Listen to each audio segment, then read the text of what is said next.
Delhi high court से जुड़ी जज जस्टिस स्वर्णकांत शर्मा को लेकर एक बहुत बड़ा खुलासा हुआ है। जी हां दोस्तों, एक सवाल आज पूरा देश पूछ रहा है। वो सवाल ये है कि अगर कोई जज किसी मामले पर सुनवाई कर रहा हो और उस केस में पैरवी कर रहे एक वकील से उस जज के बच्चे जुड़े हुए हों या फिर उस जज के बच्चों का व्यवसाय और काम जुड़ा हुआ हो, तो क्या जज उस केस में निष्पक्षता दिखा पाएगा? क्या जज उस केस में निष्पक्ष रूप से कार्रवाई कर पाएगा? नमस्कार, मेरा नाम है गौरव पाल। आप देख रहे हैं गौरव का चश्मा। दिल्ली लिकर स्कैम, दिल्ली शराब घोटाले में अरविंद केजरीवाल ने 6 अप्रैल को एक बड़ा सवाल उठाया और सवाल उठाते हुए दिल्ली हाई कोर्ट की जो जज हैं जस्टिस स्वर्णकांत शर्मा, जो कि अब दिल्ली हाई कोर्ट में जो केस गया है दिल्ली लिकर स्कैम का, उस पर सुनवाई करेंगी, उनको हटाने की मांग की। अरविंद केजरीवाल ने कहा कि जस्टिस स्वर्णकांत शर्मा जो हैं वो कई पूर्वाग्रह से प्रभावित हैं और अरविंद केजरीवाल को नहीं लगता कि वो इस केस में निष्पक्षता दिखा पाएंगी। वो आरएसएस से जुड़े अधिवक्ता परिषद के सेमिनार्स में भी जाती हैं। यह सवाल अरविंद केजरीवाल ने उठाया और जस्टिस स्वर्णकांत शर्मा को इस केस से हटाने की मांग की।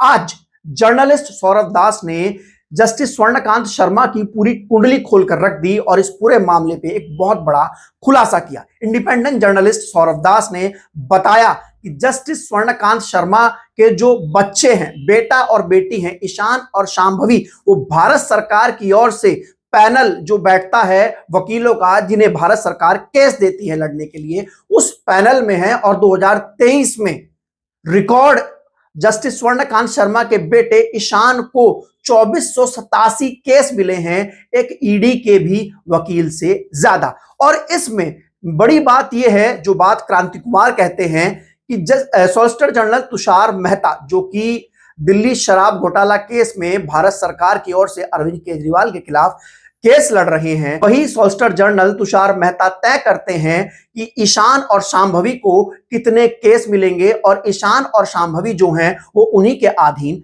काम करते हैं। अब यहां से बड़ा सवाल ये उठ रहा है कि जस्टिस स्वर्णकांत शर्मा जो इस पूरे मामले में सुनवाई कर रही हैं और उनके सामने जो वकील भारत सरकार की ओर से केजरीवाल के खिलाफ पेश हो रहे हैं वो हैं तुषार मेहता, और तुषार मेहता के अधीन आते हैं जस्टिस स्वर्णकांत शर्मा के बेटा और बेटी। Justice solicitor general Tushar Mehta ही तय करते हैं कि जो उनका बेटा और बेटी हैं उनको कितने केस मिलेंगे, और उन्हीं के हिसाब से 2023 में 2487 केस जो हैं वो ईशान को मिले हैं। अब जो अरविंद केजरीवाल ने सवाल उठाए थे कि उनको निष्पक्षता पर विश्वास नहीं है जज साहब की, उनको ऐसा लगता है कि जो जस्टिस स्वर्णकांत शर्मा हैं वो पहले से ही पूर्वग्रहों से प्रभावित हैं, ऐसे में ये आरोप जो हैं वो और सॉलिड हो जाते हैं और मजबूत हो जाते हैं कि कैसे न्याय होगा। मैंने आपसे शुरुआत में एक बात कही थी कि अगर जज किसी मामले पर सुनवाई कर रहा है और उस मामले में पैरवी करने वाले वकील,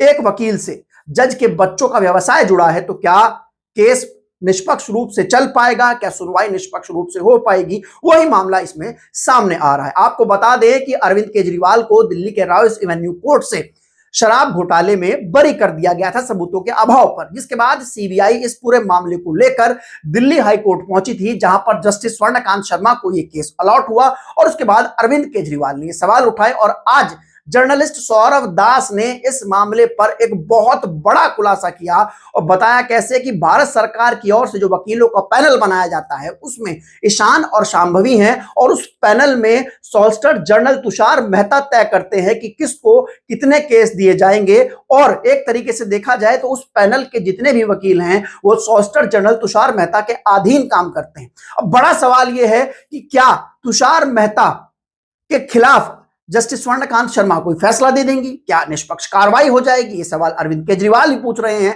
ये सवाल आज पूरा देश भी पूछ रहा है। मेरा आप लोगों से ये पूछना है कि आप लोगों की इस मामले पर क्या राय है? जो खुलासा हुआ है, जो इंडिपेंडेंट जर्नलिस्ट सौरभ दास ने यह खुलासा किया है, इसके बाद क्या सुप्रीम कोर्ट इस मामले पर कोई संज्ञान लेगा? लेकिन मैं आपसे पूछना चाहता हूं कि क्या जस्टिस स्वर्णकांत शर्मा अब इस मामले पर कोई ठोस और निष्पक्ष सुनवाई कर सकती हैं, जब सॉलिसिटर तुषार मेहता के अधीन उनके बच्चे काम करते हुए दिखाई देते हैं? मामला कॉन्फ्लिक्ट ऑफ इंटरेस्ट का बताया जा रहा है।